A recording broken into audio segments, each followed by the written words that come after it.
Ek sit op 'n bankie by die stasie en kyk hoe die treine verbygaan. Ek sit hier met 'n swaar las, moedeloos en alleen. Sit ek maar net en wonder waarheen die lewe gaan. Dan luister ek hoe die treine kom en gaan, hoe die wind sag verbywaai.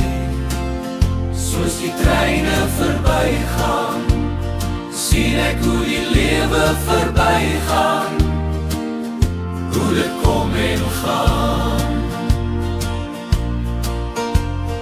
Elke spoor vertel 'n storie van waar hulle vandaan kom en waarheen hulle op pad is.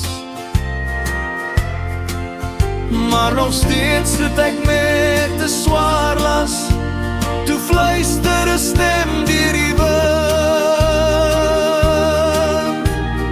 Jy is nie alleen nie, jy hoef nie eensaam te wees nie. Gee jou laste vir my om te dra. My seun, staan nou op en vat my hand, sodat ek jou kan lei op die regte pad, my seun. Op 'n bankie by die stasie ontmoet ek die Here se stem, wat my laste wil dra, wat my wil lei na 'n veilige hawe, wat my nooit alleen sal los nie.